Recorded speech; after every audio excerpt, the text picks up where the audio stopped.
como a tecnologia, especialmente a AI, transformou esse setor. Bruno, hoje, se você perceber, os maiores investimentos em infraestrutura estão acontecendo no mercado de data centers, tá? Por quê? Para você fazer por trás da inteligência artificial, você tem um motor, você tem as GPUs, você tem toda a parte ali de data centers, de hospedagem, armazenamento. Tudo isso acontece de uma forma muito intensa, não só no Brasil, mas falando mundialmente, e isso vai impactar nosso setor de que forma? As redes precisam ser muito mais robustas. Então hoje você vê que o Brasil ele é um país que tem muita fibra ótica, né? Se você olhar territorialmente, a gente tem mais de 90% dos municípios cobertos com fibra ótica, mas não são fibra ótica de qualidade. Então, no meu setor especificamente, ele vai transformar dessa forma. A necessidade que ele vai ter de capacidade para você transmitir essas informações, ela é muito maior, ela é exponencial perto do que nós temos hoje, né? Esse já é uma primeira transformação para o nosso mercado.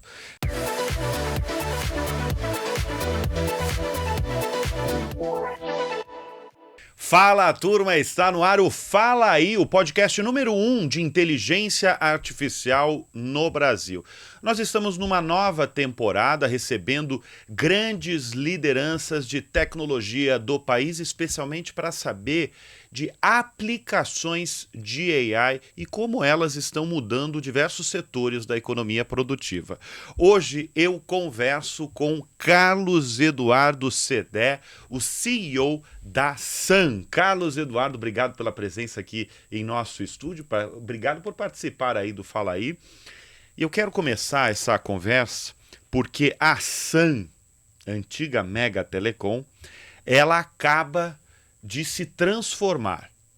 Você transformou uma empresa tradicional de telecomunicações no Brasil para uma empresa de tecnologia. Por quê? Bruno, bom, primeiramente é um prazer enorme poder estar aqui e contar a história da Sun. E a gente transformou a empresa. Imagina o seguinte, a empresa de tecnologia hoje, os maiores desenvolvimentos, eles acontecem no setor tecnologia. Telecomunicações é um setor que há muitos anos ele já anda de lado. É um setor que mal você consegue repassar a inflação. E com os custos todos ascendentes, custos em dólar, custos de pessoas, enfim. O que acontece? A gente percebeu que o oceano azul do mercado de telecomunicações era ir para o mercado de tecnologia. Quando você, lá atrás, começa a falar de Lei Geral de Proteção de Dados, LGPD, que lá fora é a GDPR, a gente entendeu que não dá mais para você transmitir informações de um ponto para outro, como uma empresa de telecomunicações tradicional faz. Então a gente começa a colocar camadas de tecnologia no nosso serviço do dia a dia. E aí nós percebemos que é um mercado pujante, que cresce muito, né? Que você vê agora, a gente está falando do temas quentes como inteligência artificial, todos eles acontecem no campo da tecnologia. Então nós reposicionamos a empresa, demos essas... na verdade não foi uma grande decisão, foram pequenas decisões repetidas, micropivotadas, que fizeram a antiga Mega Telecom virar uma empresa mais vocacionada para a tecnologia. Carlos Eduardo, é muito bom tê-lo aqui, porque você é o primeiro convidado, acho que talvez vai ser o único convidado do Fala Aí, que tem uma trajetória aí no setor de telecomunicações, né? Você tem anos de trajetória no setor. E agora eu gostaria que você falasse um pouco mais para a nossa audiência como a tecnologia, especialmente a AI, transformou esse setor.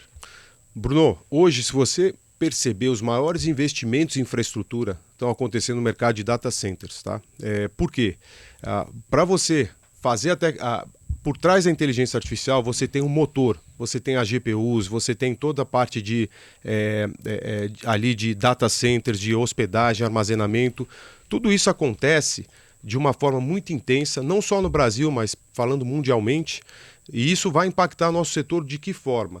As redes precisam ser muito mais robustas. Então hoje você vê que o Brasil ele é um país que tem muita fibra ótica, né? Se você olhar territorialmente, a gente tem mais de 90% dos municípios cobertos com fibra ótica, mas não são fibra ótica de qualidade. Então, no meu setor especificamente, ele vai transformar dessa forma. A necessidade que ele vai ter de capacidade para você transmitir essas informações, ela é muito maior, ela é exponencial perto do que nós temos hoje, né? Esse já é uma primeira transformação para o nosso mercado. Eu penso que a segunda, Bruno, eu vou trazer aqui uma história um pouco antiga, mas que envelheceu bem. Há cerca de 15 anos eu conversava com uma pessoa da Telefônica Internacional. E aí ela me dizia o seguinte, não é aqui do Brasil, ela me dizia o seguinte, olha, a gente tem... Você viu que o pessoal lançou um negócio ali na Califórnia, um negócio chamado YouTube? Aí você falava, pô, eu vi.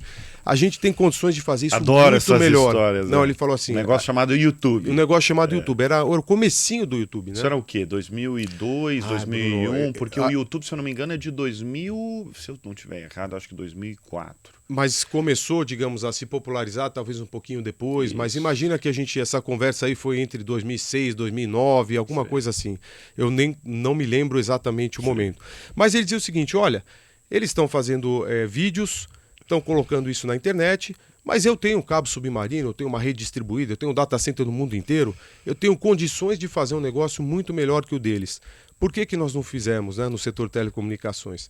Porque é um setor regulado, é um setor, eu costumo dizer careta, né? Porque sim, mas não, imagino. Muito regulado, tem agência regulatória, tem muitas regulações de atuação, compromisso de cobertura se você é uma concessionária. Então, não é uma coisa fácil, Bruno, de você atuar, diferente da tecnologia. A tecnologia ela é fácil, né? Ela é asset light, ela é... Mas hoje a telecomunicações, você considera que ela está analógica ainda? Bruno, muitas empresas ainda estão analógicas, né? Não entenderam que o poder que a tecnologia traz para o negócio delas. Tá? Eu vejo porque a gente está no dia a dia, barriga no balcão. Né? Isso, a gente vê as empresas pares nossas... Você está nossas... muitos anos com a barriga no balcão. Muitos anos, e se você olhar em termos de transformação, pouca coisa se transformou. A gente fala até hoje de normas e leis da época da privatização. São coisas que não acompanharam. E nesse momento, nesse gap, nesse ínterim, a tecnologia se desenvolveu de uma forma que você imagina. Quando eu comecei no setor de telecomunicações, e provavelmente você também vivenciou isso, Bruno, era a conexão de escada. Você tinha que dormir, deixar baixando uma música, dormir, acordar para ouvir uma música, que hoje você consome online, você nem percebe mais. Tudo isso aconteceu nesse ínterim, enquanto a gente ainda sofre com regulações e percepções, né, do século passado, que o mercado era muito diferente do que é hoje. Então, sim, tem muitas empresas que estão ainda analógicas e outras que já estão percebendo, ou que perceberam em algum momento aqui para trás, que esse é o jogo. Como é o caso de vocês. A gente sim. Vocês perceberam a tempo que tem que transformar, tem que mudar e viraram uma empresa de tecnologia. Né? Vou contar outra história curta. Coisa de uns 10, 12 anos, a gente começou a olhar, tentar entender o que o cloud traria de transformação nas redes de telecomunicações. Tá? Então você olhava ali e você falava, poxa, imagina que naquele momento você começou a ter o desenvolvimento, a maturidade dos apps. Então você tinha lá o mobile, o celular com tela se tornando mais popular, né? O grande expoente disso foi o iPhone, mas depois vieram outros, e você tinha ali o mercado de apps em franco desenvolvimento. Quando a gente olhou aquilo, a gente falou, por que essas empresas estão se desenvolvendo? O que está acontecendo diferente? E isso remeteu, de certa forma, ao cloud. Antes do cloud, para você fazer que chamam hoje de MVP, você fazer um teste, um lab, um conceito, você precisava comprar equipamento, comprar hardware, comprar software, ter um data center. Aí no momento veio a Amazon e falou, você pode usar o meu data center, pay as you go, se você quiser botar mais uma máquina, é só passar seu cartão de crédito de novo, ou seja, melhor, já passou, é só você habilitar, coloca ali tudo isso, autosserviço, muito fácil de mexer, intuitivo, e isso ajudou os desenvolvedores, né? Você vê uma coisa que foi uma virada em um mercado e acaba dando uma consequência em outros mercados. Sim. E aí começou a se desenvolver um mercado muito pujante de aplicativos a partir do cloud. Quando a gente entendeu isso, a gente falou, esse negócio do cloud, porque é um papel nosso, Bruno, também, tentar filtrar o que é hype e o que é tendência, né? E tem muito hype no caminho, né? Muito hype. Tá. Por exemplo, o metaverso. Quando apareceu, a gente olhou com cautela, né? Sempre com cautela e com espaço de poder mudar de opinião, porque essas coisas são muito dinâmicas. A gente falou, olha, eu não vejo muita aplicação para você andar com óculos e... Mas mesmo quando estava no hype, mesmo quando... Porque o metaverso é um ótimo exemplo que você levanta, que eu lembro muito, na época da pandemia, o Mark Zuckerberg obcecado, né? Eu ainda acho que ele está obcecado, né? Em relação a metaverso, ele acredita de alguma forma que uma hora o metaverso pode acontecer, né? Agora, na verdade, ele está apostando muito nos óculos inteligentes, né? Essa parceria, ele comprou um pedaço bem minoritário da EssilorLuxottica, né? Do Ray-Ban ali. Mas você acredita que de alguma forma o metaverso pode acontecer? Na minha opinião, não. Tá? Mas, enfim, é a minha opinião, né? Eu acredito que, assim, claro, vamos entender um pouco. Os jovens hoje, eles são muito mais digitalizados, eles já têm uma vida bem diferente de quando eu fui jovem, né? A gente brincava na rua, a gente andava de bicicleta. Hoje os jovens, eles são mais vocacionados para telas, eles têm mais essa percepção. Então, provavelmente eles deem muito mais valor para um Second Life, né? Que na verdade o metaverso, não sei se você vai lembrar aquele jogo que existia, Second Life, mas Sim, basicamente sim, você ter sim, sim. uma vida paralela ali no digital, né? Que seria o avatar, seria... Então, eu vejo que eles têm um pouco mais disso, mas eu particularmente, para mim, Bruno, não é uma coisa que me atrai, né? Então, obviamente as nossas percepções, elas sempre são carregadas de viés, né? O que você acredita. Então, eu não acredito nisso, diferente da inteligência artificial, né? Que é um negócio que já veio e já ficou, né? É totalmente diferente. Deixa eu fazer um rápido adendo aí para quem nos acompanha, porque a gente falou do YouTube. E eu acertei por pouco, porque o YouTube ele foi criado em fevereiro de 2005 e em 2006 o Google comprou por 1 bilhão e 650 milhões de dólares. Imagina a compra, que compra extraordinária você ter comprado o YouTube por nem 2 bilhões de dólares. E olha o que o YouTube representa para uma empresa como o Google. Não, e sem dúvida, olhando o Expost, Bruno, a gente vê alguns acertos e alguns erros, né? O próprio Google, que tentou vender a empresa por alguns milhões para a Yahoo na época e não foi comprado. E basicamente tudo isso que a gente está falando é o que você está falando de sempre observar o mercado, né? Se você pegar o Instagram, ele também teve uma compra que hoje é considerada baixíssima, né? Isso que eu acabei de falar do YouTube foi vendido por 1 bilhão e 650 milhões de dólares. Olha o que ele representa para o Google, que é uma das empresas mais valiosas do mercado, né? Você falou um pouco de data center, né? Dos data centers, dos centros de dados. Eu li um texto seu que eu achei muito bom e com números e dados, Carlos Eduardo, que eu nunca tinha visto, inclusive, né? Porque você fala assim, há muito não se via nada nem próximo da expectativa que a AI traz para o mercado e alguns dados. Por exemplo, hoje existem cerca de 170 data centers em operação no Brasil, que consomem perto de 1 giga de energia para a TI. Existem perto de 50% disso em instalação, ou seja, já começaram a desenvolver os projetos. E aí o texto segue com outros dados muito interessantes. Qual que é o potencial dos data centers no Brasil? Excelente pergunta. Ilimitado, tá? Assim, na minha visão. É importante a gente contextualizar, dar um pano de fundo. Por que Brasil, né? A gente hoje é um dos únicos países, no momento, por que eu digo no momento? O mercado ele é muito dinâmico e tem uma série de novas tecnologias em desenvolvimento.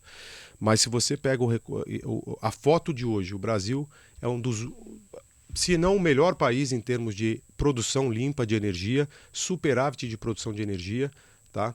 A gente é um país que não tem muitos desafios climáticos, fenômenos adversos, terremotos, tsunamis, tá? E ainda é um país barato, né, em termos de terrenos, etc., e com disponibilidade de terrenos. Então, quando você junta tudo isso com inteligência artificial, fita muito bem. Por quê? Porque os grandes centros de dados que vão consumir mais energia são os modelos de aprendizagem de inteligência artificial, dos LLMs, tá? E esse LLM ele tem uma característica muito interessante. Ele não precisa ser consumido perto do mercado final. Ou seja, você pode produzir um modelo de aprendizagem no Brasil que vai ser consumido globalmente, não importa onde. E por que esse potencial é tão alto, Bruno? Quando você fala de 1 giga que a gente tem hoje em data center, você tem que pensar que os data centers que estão em atividade no Brasil, eles são data centers de cloud e do mercado enterprise, tá? Por si só, esse data center tem uma peculiaridade, ele precisa sim estar perto do mercado consumidor dele. Então não adianta você fazer um data center de cloud, de alguma das big techs, no interior do Maranhão, sendo que o grande mercado consumidor está em São Paulo e no Rio. Então, necessariamente, ele precisa estar perto de São Paulo e do Rio. Não é à toa que a gente tem...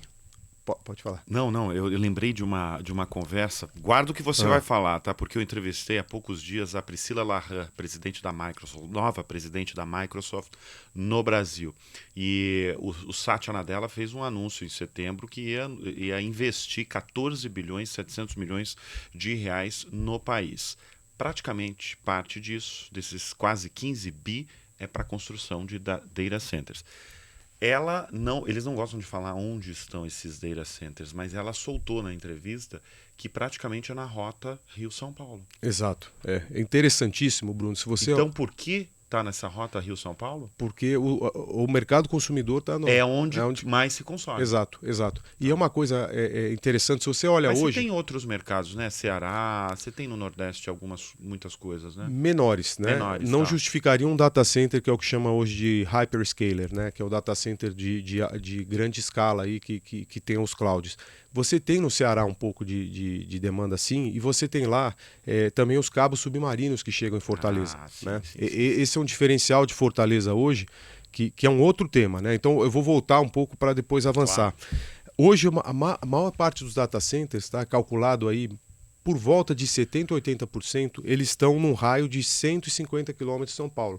Que você pega Campinas, Valinhos, Vinhedo, Barueri, Santana de Parnaíba, Cotia, são onde estão os maiores data centers do Brasil hoje, tá? Em termos de capacidade computacional, né? Ou seja, de energia, de chão. Né?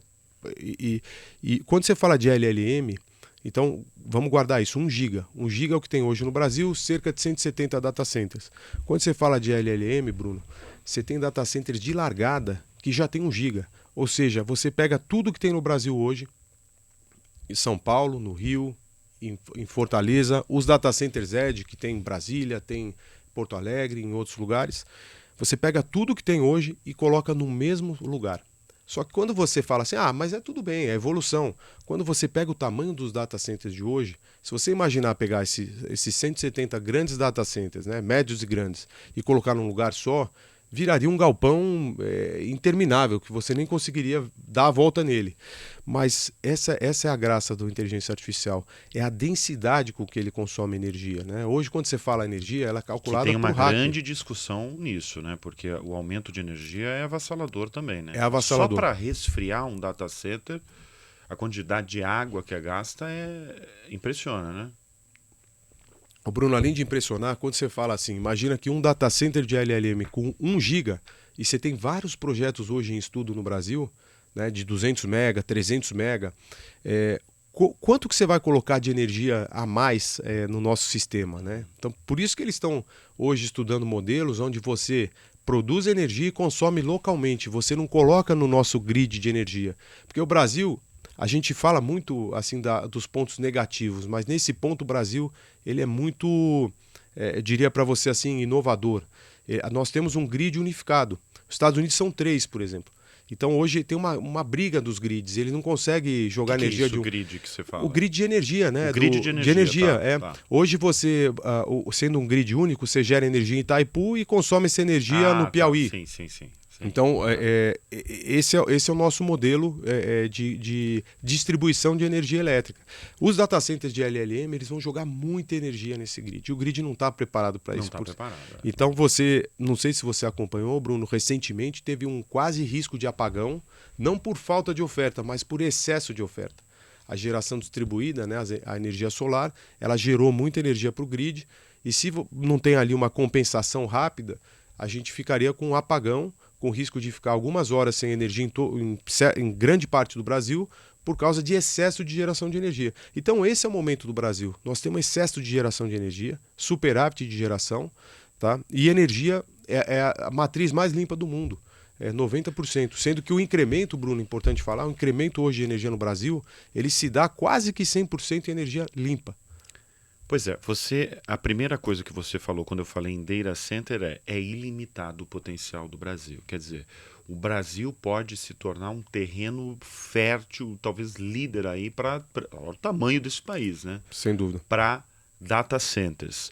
E a gente tem 170 data centers. Você tem um número para comparar de outros países, assim, mais ou menos, na média? Eu vou te falar assim Só para a gente ter noção do que grandes significa números, 170. tá? Grandes números. O mundo tem perto de 11 a 12 mil data centers, tá? Então a gente teria 1 e poucos por cento dos data centers do mundo. Estados Unidos, 5 mil e poucos data centers, tá? Então a gente tem que evoluir para tornar... Mas quer dizer, cada vez mais a gente está consumindo as redes sociais, cada vez mais a gente está no digital, cada vez mais existe o uso da inteligência artificial, cada vez mais vai precisar de data centers. Sem dúvida. Tá. E é importante, né? Voltando para a inteligência artificial, Bruno, a gente hoje fala, mas a gente está no comecinho do uso da inteligência artificial, né? Se você pensar hoje, a gente usa a inteligência artificial como usa o Google para fazer pesquisa. É a casquinha do negócio. Você está falando da pessoa comum mesmo. Não, né? sim, mas eu digo do uso massificado. Sim, né? Você tem da massa. A massa. Porque o que vai gerar, na verdade, volume é a massa, quando a massa começar a usar, né? Então, tem alguns recortes, alguns estudiosos de inteligência artificial, eles dizem que a inteligência artificial, se comparada ao ser humano, ela estaria o ser humano há 5 mil anos atrás, a inteligência artificial hoje.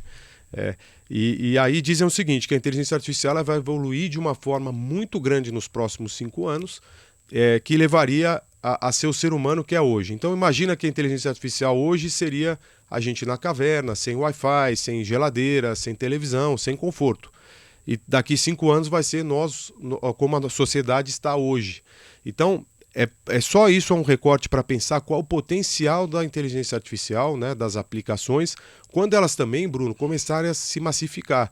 Porque não adianta ser uma tecnologia restrita, né? Você paga, algumas empresas vão ganhar com isso, vão se beneficiar, mas se a massa não adotar isso como uso, ela vira useless, né? Você vai criar um produto que não tem mercado. Mas falando em caverna, quer dizer, a gente vai evoluir 5 mil anos em 5 anos, é isso? Dizem que esse é o... Isso é um slogan poderoso, hein? 5 mil anos em 5 anos. Então, 5 mil anos em 5 anos. Comparativo ao ser humano, né? Isso é slogan de político, hein? Você não quer ir para política? Não, Bruno, eu estou muito feliz onde eu estou. Mas o que a gente gostaria de verdade, né? Assim, acho que é importante a gente trazer alguns temas que são difíceis, né? Assim, que a política ela tem que ajudar o Brasil nesse momento. A gente está nesse exato momento discutindo, porque um dos temas que a gente fala, Bruno, sobre data centers, você fala que o Brasil tem um grande potencial. Sim, nós temos, por causa de tudo isso que a gente falou, mas a gente também tem uma grande trava, que são os impostos e a dificuldade que a gente tem como ambiente, previsibilidade, fazer negócios. Então, a gente precisa atuar nessas pontas para poder deixar o Brasil um ambiente mais saudável para que o dinheiro de fora venha para cá. A gente tem que lembrar, quando o dinheiro vem para cá, Bruno, ele não está disputando só com o Brasil, ele está disputando com o mundo, com a Ásia, com a África, com a Europa. Quais países têm condição de trazer esse dinheiro? E quando a gente fala de Big Tech, você comentou Microsoft, mas todas estão no movimento... Eu falei de case. Empresa. Elas estão num movimento muito forte de investimento, Bruno. Assim, de cifras inimagináveis. Qual que é a maior trava, a maior barreira hoje? Eu penso assim, ambiente de negócios mais estável, previsível, é uma coisa importante, tá? Porque hoje, regulatoriamente, por exemplo, a questão da energia, a gente precisa entender, você vê que a energia ela muda toda hora, é normal que evolua, mas a gente precisa ter previsibilidade, porque o investimento de data center, Bruno, ele não é um investimento de 1 ano, 2 anos, é um investimento de 10, 20, 30 anos. Imagina que cada 1 mega de energia, para você construir o data center, ele custa por volta de 10 milhões de dólares, 1 mega de energia. Quando você fala 200 mega, são 2 bilhões de dólares. Mas você está falando também que precisa de uma política de Estado para aumentar a competitividade, especialmente quando a gente fala em data center, em inteligência artificial? Perfeito, é isso. Porque se você gasta a cada 1 mega 10 milhões de dólares, você gasta de 7 a 10 vezes mais em equipamentos. Esses equipamentos majoritariamente vêm de fora. Tá? E aí não é uma questão de ideologia ou não, mas é o que é, né, Bruno? É factual. Hoje, o Brasil ele ainda não está em nenhum tipo de vanguarda em termos de produção de hardware, de inteligência artificial. Hoje, as maiores empresas elas estão fora, estão na Ásia e nos Estados Unidos, né, de hardware para inteligência artificial. Esse hardware, quando vem para o Brasil, ele tem, obviamente, sobretaxa, que a gente tem uma taxa alta de importação. Não só ele, qualquer tipo de equipamento que venha de fora. Então, se a gente desestimula esse equipamento de vir de fora, não adianta nada a gente ter energia, ter matriz limpa. A gente precisa ter uma política que traga esses equipamentos para o Brasil com um custo, como eu diria para você, competitivo. Senão essas grandes empresas elas vão olhar, mesmo o Brasil tendo energia limpa e tendo superávit, eles vão preferir ir para países onde a energia é mais cara, mas não tem tanto pênalti de trazer esses equipamentos, tanto custo de importação. Agora, falando em mercado de trabalho, como é que você acha que vai ser o impacto no Brasil do mercado de trabalho? Porque se a gente pensar em inteligência artificial, tem determinadas empresas que podem acabar com um call center aí com milhares de profissionais. Ao mesmo tempo, essa mesma companhia pode aumentar o investimento em mão de obra em outras funções, como programação, por exemplo. A gente recebeu as edições passadas aqui, a Ana Terra, da DASA, que ela falou sobre a preocupação de ter bons programadores brasileiros. E tem bons programadores brasileiros. Mas você consegue substituir, por exemplo, aqueles milhares de profissionais que estavam num call center para programação? Eu imagino que rapidamente não. Eu diria que nem rapidamente, nem em longo prazo. Nem longo prazo. Porque hoje, basicamente, inteligência artificial, você perguntou o impacto. Na minha visão, ele é muito, muito relevante. Né? A gente precisa olhar para o futuro, porque essa mão de obra de baixa qualificação, que é a entrada do mercado de trabalho, call center, back-office de banco. Eu falei call center porque é o que mais tem o mais emblemático, né? É mais emblemático. É mais emblemático. Foi o primeiro emprego de muita gente, né? Muita gente. Mas você pensa, Bruno, tem back-office de banco, contabilidades, folha de pagamento. Tudo isso, o momento que você coloca inteligência artificial, a redução, a necessidade é muito significativa. A necessidade de pessoas ela diminui drasticamente. Pode acabar o quê? 80%, 90%? Depende da aplicação. Você imagina o seguinte, Bruno, antigamente você, para traduzir, para colocar legenda num filme, você tinha que contratar uma pessoa, um estúdio, ia lá e fazia. Hoje você faz isso com inteligência artificial. Você sabe que eu nunca tinha pensado nisso? Não, então, hoje você olha um filme numa plataforma de streaming, ela tem lá uma quantidade enorme de idiomas e é tudo feito por AI. E tudo bem se tiver um errinho, porque no próximo ele já arruma. Ele é muito rápido. Sim. Então, ele vai aprendendo ali, né? Aprendendo. Essa é a mágica do AI, né? Ela não é estanque. O ser humano, ele também vai aprendendo, mas a capacidade de aprendizado do AI ela é muito mais rápida. Então, quando você fala do mercado de trabalho, realmente assim, é preocupante. A gente precisa entender os impactos disso, porque não necessariamente a pessoa que vai sair do call center vai virar um programador. Provavelmente não. São skills diferentes, qualificações diferentes. Então, e você qualificar uma pessoa não é tão simples. Casos isolados só. Casos isolados. E que vai demorar também, porque vai demorar. A complexidade da formação de um programador é grande. É grande. Aí você tem que imaginar qual que seria uma regra de transição. Seria uma trava regulatória? Exemplo, mercado de call center. Você pode atender X ligações com AI, mas você obrigatoriamente tem que ter ser humano, tantas pessoas ou tantas ligações sendo atendidas por ser humano, vai ter que existir alguma trava, porque se você deixar isso simplesmente um mar aberto, eu vejo que a tecnologia ela vai invadir esse espaço e essas pessoas vão ficar sem trabalho. Então, assim, é preciso entender que pessoas também sem trabalho, Bruno, elas não vão consumir, né? Vai virar um custo social muito grande, aumenta a violência. Então, realmente a gente precisa pensar... E para ver o papel do Estado nisso tudo, né? Exato. precisa entender que... Hoje a área mais demandada, o profissional mais demandado em AI, você acredita que é o programador, o desenvolvedor de software? Nesse momento, sim. Sim, Na minha tá, visão, tá. assim, porque é uma tecnologia emergente, né? Ela está em desenvolvimento. Vamos lembrar, Bruno, a gente ainda está, como eu disse, na casquinha. A gente está usando ainda o básico do básico. A gente está falando de inteligência artificial generativa. Você está falando hoje que ela depende de input de informações de ser humano. Então, e o programador é a peça-chave ainda. Mas muito provavelmente no desenvolvimento disso vão mudar as tarefas mais concorridas, né? Mas aí tem outro desafio quando a gente está falando, né, de um programador que uma companhia brasileira mesmo precisa, porque muitas delas, não só no Brasil, né, em qualquer outro país, ela pode muito bem pegar uma mão de obra na Ásia. Isso. Assim, mas na Ásia, então, nem se fala, né? Na Índia, pegar um programador, um profissional de tecnologia da informação. Você falou que a gente tinha ótimos programadores no Brasil, e eu concordo, mas hoje a fuga de talentos ela é muito grande. Tem isso. E não precisa nem fugir, Bruno. É uma fuga. Não, tem a fuga de talentos que está indo para lá e tem a fuga de talentos que permanece aqui, mas trabalhando para companhias estrangeiras. Né? Exato, que é uma fuga de talento que ele não precisa nem sair de casa. Nem precisa sair de casa. Ele não precisa sair de casa, ele trabalha de home office. E não precisa estar em São Paulo, nada, né? E o câmbio, obviamente, ajuda muito, porque a gente está num momento que... Eu estava vendo outro dia, Bruno, um dado interessante. Uma dessas big techs, ela estava dizendo que o salário de entrada de um programador era de $200 mil por ano. De entrada, de um programador júnior. Aí ele é no-brain para os caras. Ele fala o seguinte: $200 mil hoje no Brasil é um salário de um executivo. Ele pega e fala assim: pô, eu vou pagar $30 mil, $40 mil para um programador júnior no Brasil, ele vai dar pulo de alegria. A gente está falando aí de um salário muito bom para uma pessoa que acabou de se formar. Né? Então, é isso que está acontecendo. Hoje, as empresas brasileiras, ela disputa o programador brasileiro com umas empresas que estão em qualquer lugar do mundo, globalmente, consumindo esses brasileiros por um custo muito mais baixo. Né?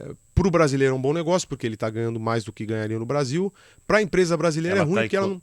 para a empresa brasileira é péssimo. Ela não consegue... Mas para o contratante é maravilhoso, porque ele sim, economiza... Sem dúvida. E tem uma boa mão de obra, né? Sem dúvida. Você falou interessante também é o caso da Mega Telecom, porque, né, a antiga empresa da SAM, porque a Mega Telecom, anteriormente presidida pelo Carlos, ela foi fundada em 1999 como provedora de internet para mercado residencial, vendeu a carteira em 2013 para se concentrar no mercado empresarial conhecido pelo B2B, né? E agora virou isso que a gente está falando, mudou de nome, agora é a SAM e é uma empresa de tecnologia. Muito rapidamente, Carlos Eduardo, hoje, vocês que começaram lá atrás como provedora de internet, hoje, qual que é o serviço de vocês? Qual que é o grande business de vocês? Muito boa pergunta. Bom, a gente hoje... A gente está falando de data center, a gente está falando, né, de cloud. A gente hoje opera 7 data centers Edge próprios, tá? E lugares não óbvios, então Ribeirão Preto, São José do Rio Preto, Goiânia, Rio de Janeiro, São Paulo, Brasília, tá? E hoje o nosso principal serviço são 2. No serviço de TI a gente tem a cloud privada, né? Que hoje, basicamente, por que as empresas vão para a cloud privada? Elas querem previsibilidade nos custos e também querem soberania nos dados, né? Hoje, vou te falar um dado que outro dia eu escutei, e aí eu fui fazer um cross-check, que eu não acreditei. 60% perto, tá, do cloud consumido no Brasil, ele está no estado da Virgínia, nos Estados Unidos. E aí... foi uma provocação de um empresário, ele falou assim: imagina se os Estados Unidos passa por um racionamento de energia. Quem que eles vão tirar do ar primeiro? Né? As empresas que estão fora dos Estados Unidos ou as empresas americanas? Então ele falou, é muito, muito arriscado, né? E são dados sensíveis. Tá? Então hoje a gente faz essa cloud privada, leva essa cloud para perto do nosso cliente, ou seja... Quando a gente fala em Ribeirão e São José do Rio Preto e Goiânia, são data centers muito vocacionados para o agronegócio, para clientes de agronegócio. Olha só. Rio de Janeiro e São Paulo para clientes enterprise. E Brasília também. Então, o grande business de vocês hoje é operar esses data centers. É operar cloud, que é um dos nossos serviços, e a conectividade também. Os links de internet, de voz, né? A gente é uma empresa de telefonia. Carlos, para quem nunca viu um data center, explica pra gente como é que é. Imagina o seguinte, é um galpão, muito protegido, né? Você tem uma série de requisitos de segurança para poder entrar, etc. E você tem ali uma redundância de energia grande, você tem geradores, você tem UPS, né, para garantir a operação, banco de bateria. Então, basicamente, é um condomínio. Vamos imaginar assim, como se fosse um shopping center, e aí os racks são as lojas, né? E aí dentro do rack você põe os servidores, você põe ali o seu servidor que administra, por exemplo, o seu website, o seu e-mail, enfim, tem uma série de outros serviços ali que são prestados a partir do data center. E hoje o mais típico que a gente consome é o cloud. Mas para pensar, qualquer aplicação, quando você pede um táxi na rua, quando você pede comida na sua casa, quando você faz uma transação bancária, tudo isso está consumindo data center, né? Pix, faz um Pix, exato. Se eu fazer um Pix agora para você... Pode fazer. Mas tudo isso, Bruno... Os nossos convidados não recebem nada, viu? É generosidade mesmo. Tem um cafezinho, tem um lanche antes e depois das gravações, mas não a gente devia pagar para ter oportunidade de estar aqui. Não, imagina, mas fala aí. Mas quando faz um Pix... Para chamar o Uber, para chamar o iFood... Tudo isso é consumido através de ambientes que estão rodando em clouds, que estão em data centers. Tá? Então é importantíssimo a gente ter essa visibilidade. Às vezes a gente não vê. Né? É um negócio que a internet é engraçado, Bruno, porque ela serve para tudo, mas ela não é tangível, né? É diferente de um... Por isso que a gente tem que falar dessas... Exato. Porque isso está no nosso dia a dia. No nosso dia a dia. Para qualquer pessoa para qualquer classe social, a gente usa o tempo todo. Eu falei aqui, a gente está cada vez mais usando redes sociais. E o brasileiro, sobretudo. Sobretudo. É impressionante. Passa cada vez mais tempo nas redes sociais, se informa pelas redes sociais e vive. É isso que a gente está falando, né? Chama o aplicativo, chama a comida, chama... tudo Então, cada vez mais. A gente não está olhando daqui a 3, 4, 5 anos, que é aquilo que você falou dos 5 anos, né? E vai diminuir. Não. A tendência é aumentar e aumentar exponencialmente. Exatamente. Porque, vamos pensar em inclusão, a gente hoje já tem grande parte da população já está incluída, mas você pensa em aplicações, né? A gente hoje nem começou a falar, ou ainda fala de forma marginal, cidades inteligentes, telemetria, sensorização, e fora tudo que vai emergir junto com o AI. Cidades inteligentes, né? As rodovias, cidades inteligentes. Por exemplo, São Paulo, os semáforos não conversam. Às vezes o semáforo abre, você anda um quarteirão, o semáforo está fechado. E bate um vento, já caiu o sinal, o sinal mesmo. O Bruno não tem inteligência nenhuma. Não tem inteligência nenhuma. Então, quando a gente coloca essa camada de inteligência em cima das cidades, a sociedade muda. Né? Imagina para você consumir serviços do governo, serviços de outras empresas, tudo isso ser feito num ambiente totalmente digital, contagem de pessoas, contagem de fluxo, saber se teu ônibus tá atrasado ou tá na hora, se o trem vai atrasar, se tá lotado. Tudo isso você pode fazer com sensorização. Então a gente nem começou. Nem começamos. O Brasil precisa evoluir demais ainda. Carlos Eduardo Sedé, CEO da Sun. A Sun vocês compraram da CCR ano passado? Exato. Era uma empresa de fibra ótica, né?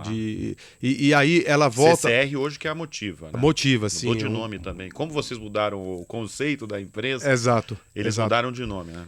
Mudaram e esse foi um dos desinvestimentos previstos ali pela CCR na época. E é uma empresa que tem fibra ótica de São Paulo até o Rio de Janeiro, indo para todo o sul do Brasil, Belo Horizonte. Então é uma das empresas que nós compramos, tá, Bruno? No final a gente fez uma série de aquisições. Compramos também uma empresa multinacional chamada Internexa, que pertence ao grupo ISA no Brasil, a CETEP. Compramos a Operação Brasil deles, uma operação no Centro-Oeste, uma operação no interior de São Paulo. Então a nossa empresa hoje é do Centro-Oeste para o sul do Brasil. Tá? Ou só uma coisa a mais, tá? Pode falar. É uma das principais empresas de B2B puro, independente, sem contar as grandes teles, tá? Mas independente, nós somos uma das principais do Brasil. Muito bem.